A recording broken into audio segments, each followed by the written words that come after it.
So welcome to module 2.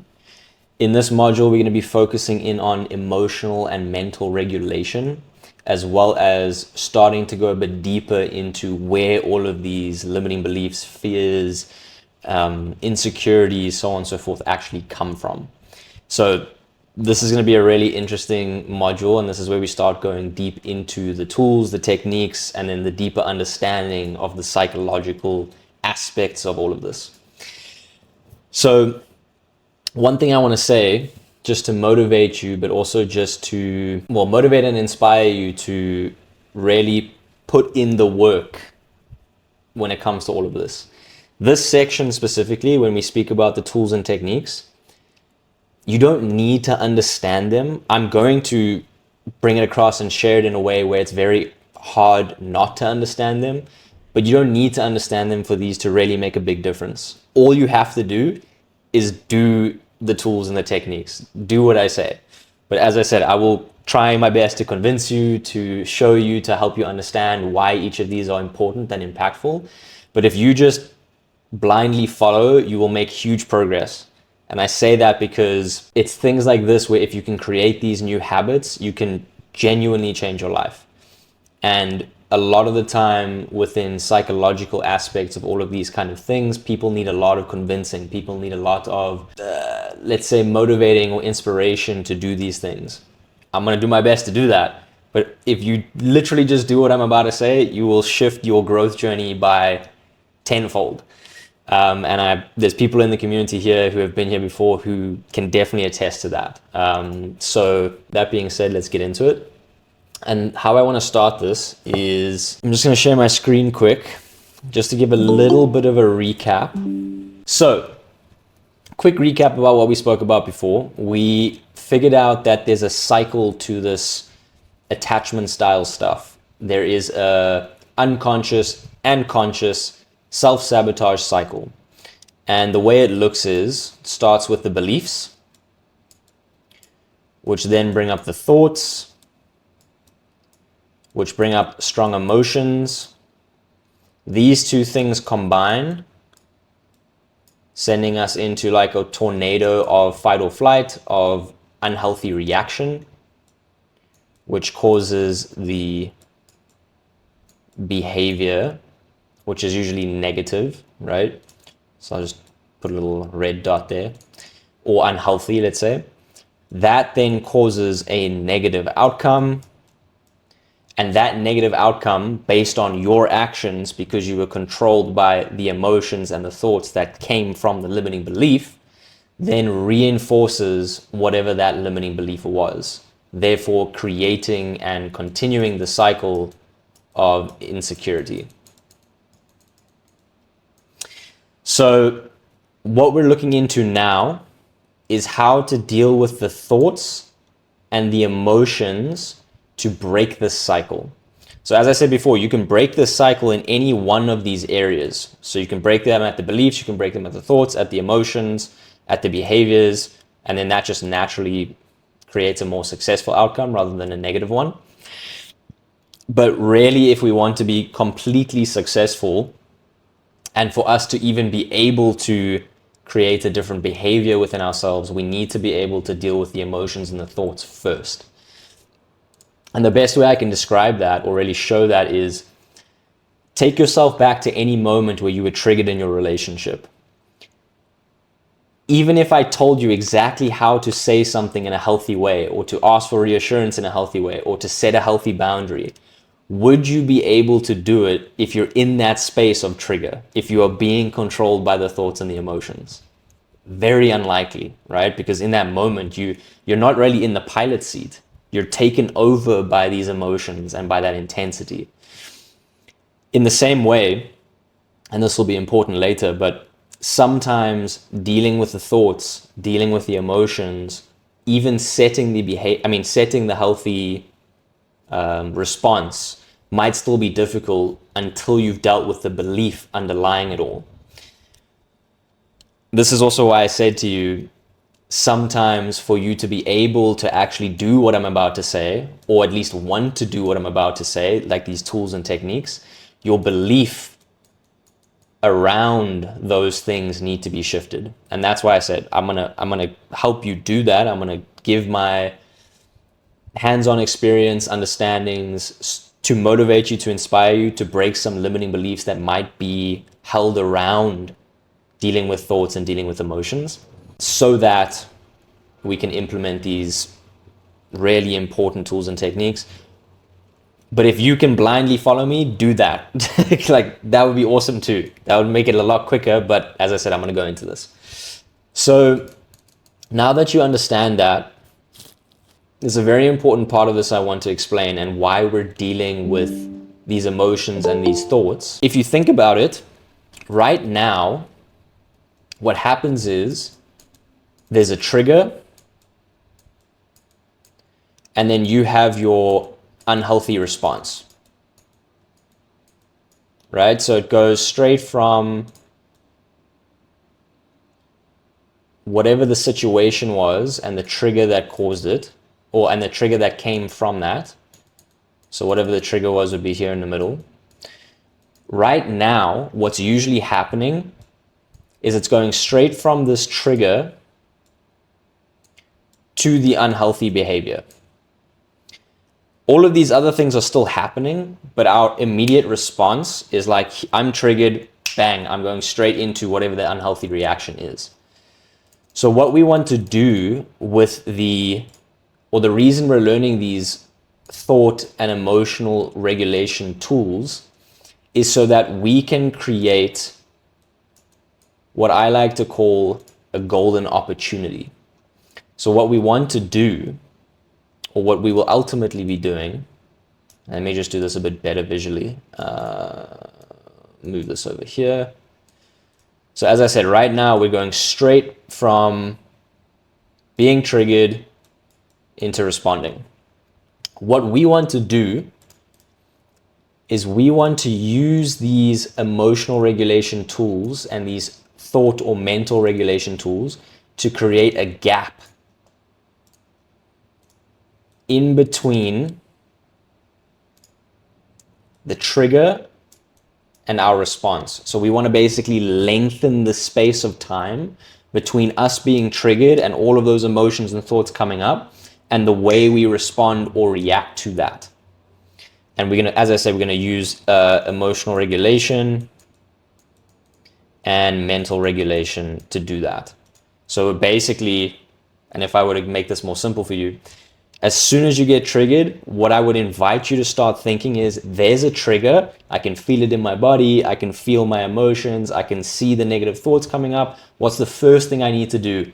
Regulate my emotions, deal with the thoughts that are coming up. Implement those. What we then can be able to do, once we've created that golden opportunity, that gap in between our trigger and our response or our unhealthy reaction, that's when we're able to then put in some other skills that we'll learn later on, which would be like the healthy response. So instead of this unhealthy negative reaction, we have the space and the ability to implement a healthy response. That's going to, if we bring it back to this formula, that's going to, instead of creating a negative outcome, create a more successful outcome or positive outcome, which is going to shift the old belief and create a positive belief or healthy belief, which is then going to create confirmation or whatever of the positive belief, which will then let you have more healthy thoughts, more positive emotions, so on and so forth, and create a new cycle of confidence, of healthiness, secure attachment. That was one of my ways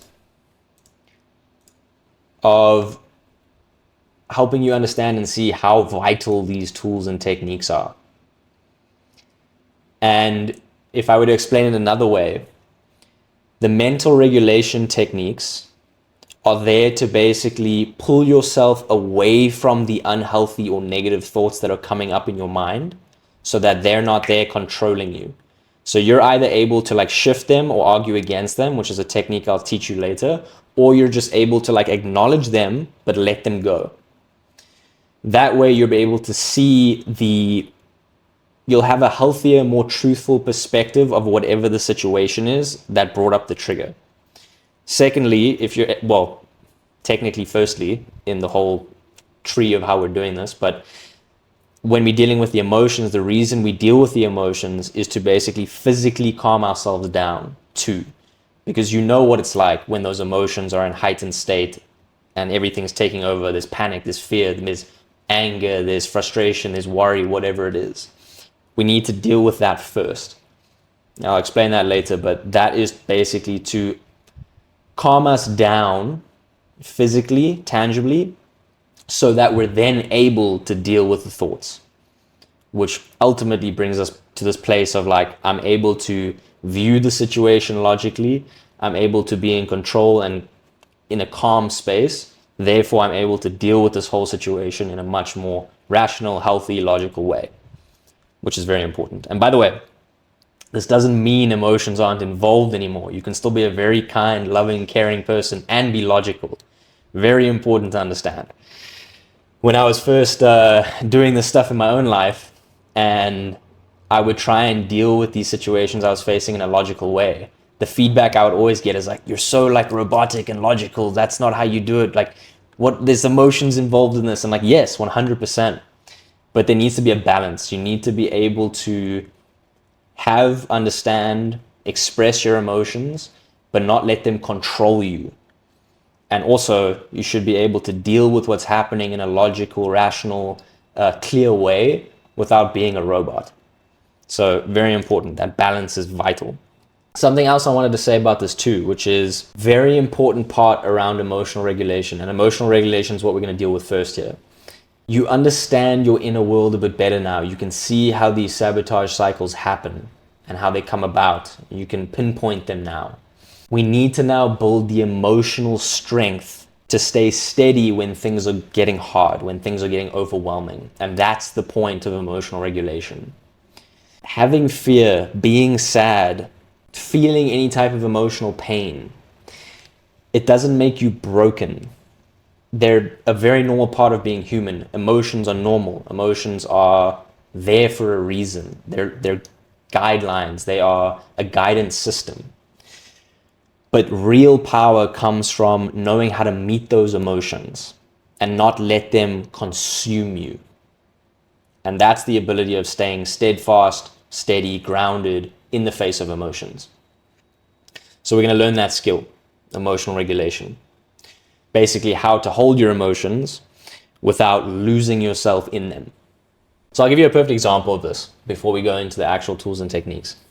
I want to say about a year or two ago, one of my exes came and visited me in my home country, and we went to lunch together. We ended up going on this like catch-up date, if you want to call it that. And I could see her playing out the same patterns that she had before in the relationship, things that triggered me a lot. And as it was happening, I felt it. I felt the like frustration, the anger, the like my face getting hot, the negative thoughts in my mind, like, oh my God, here she goes again, and this is what she's doing, and this is why she's doing it, and blah, blah, blah, blah, blah. And in that space, because of what I'd practiced, I was able to recognize it. I was able to use the breathing techniques or like the emotional regulation techniques, as well as grounding or mental techniques.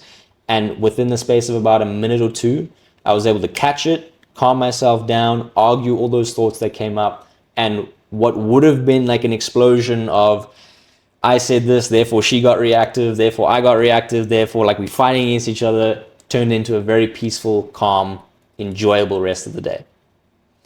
So just a quick, thank you, but just a quick example of what the outcome of this can be. And I didn't even need to put in a healthy response there. All I did there was regulate and avoid what would have been a disaster. That being said, I will also give you a variety of ways to respond healthily in those situations, and those are really important too. But just to show you the power of emotional regulation. One thing really important too, and just to piggyback off of what I just said now, this is not about being positive all the time. This is not about avoiding emotion. This is not about viewing emotions as bad.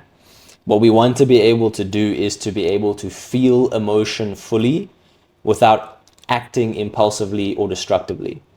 So if I had let those emotions, that anger, that frustration, consume me in that moment, I would have turned it into something way less pretty.